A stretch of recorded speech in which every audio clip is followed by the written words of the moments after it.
So, what are the benefits for the child? I'll just run through a few.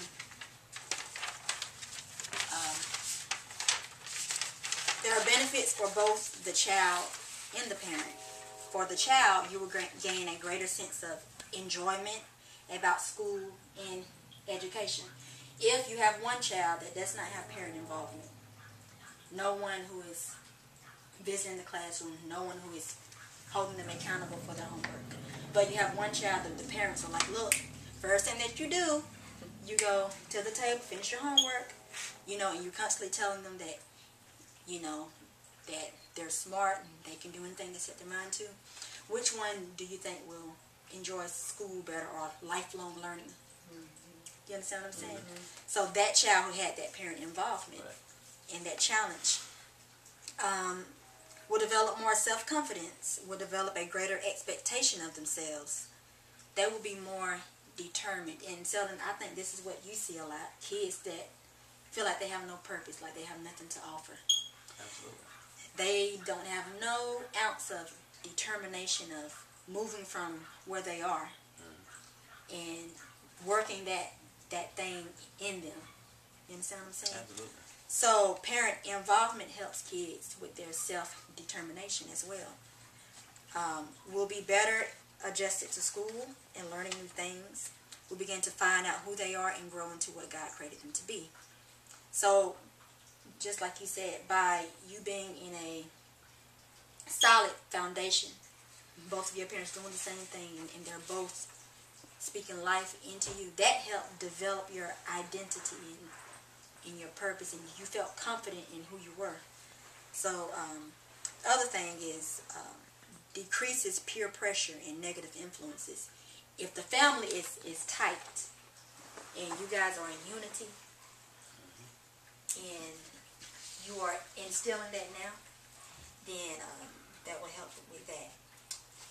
And if you flip over for the parents, you guys will feel proud and happy that you have chosen to break the cycle, that you've chosen to actively take part in the shaping of your child. And knowing that once your child gets 12, 14, you will see your work. You will see what you've done, you will feel a sense of love and appreciation for your child. You will see a return in your investment, which will bring you great joy. One thing about parent involvement too, it basically is in investment. You are investing your time. So whatever we invest our time, money, and gifts into, we are always expecting something back from it.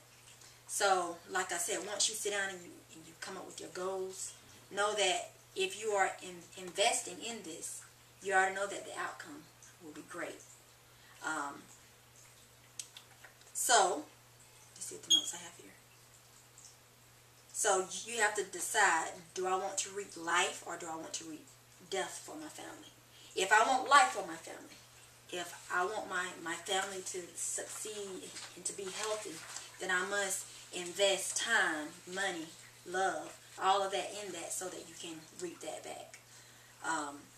You will see, I already said that. Okay, so what are the obstacles that keep parents from being involved? A lot of obstacles are money, time, ignorance. Maybe they're just lacking understanding, and they're not the ones that are trying to seek out this information or reading books on parenting.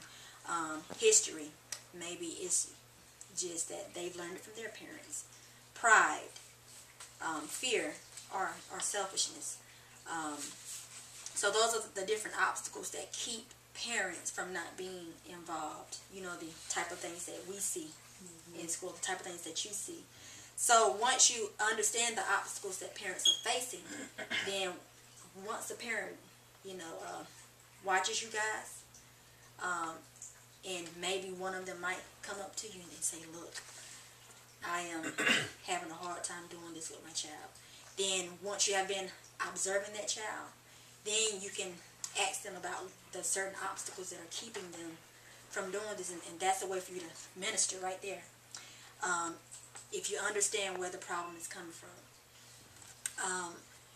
But money and time, those are small obstacles, but there are always ways around money. Like she said, there are lots of free things out there.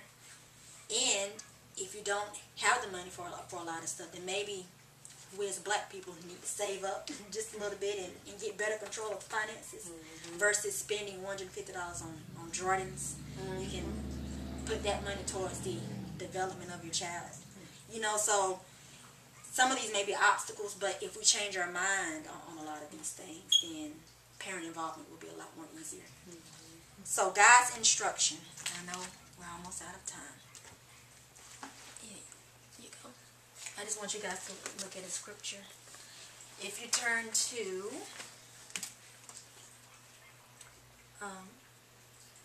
let's see, Proverbs 22, verse 6.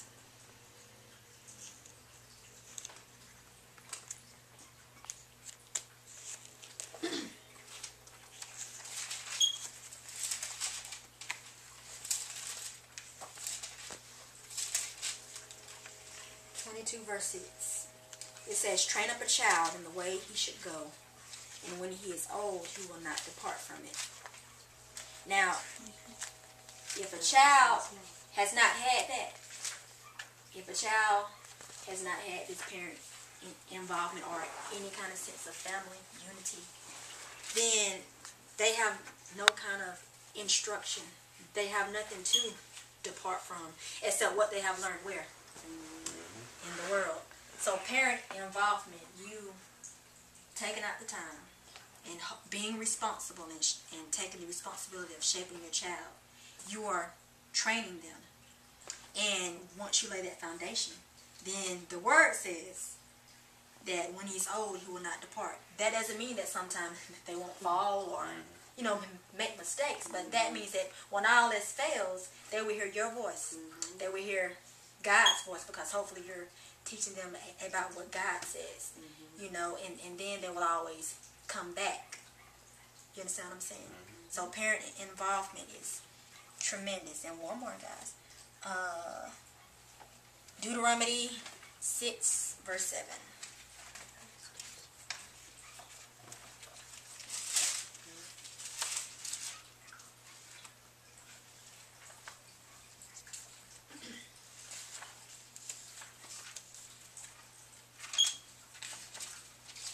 The church say amen.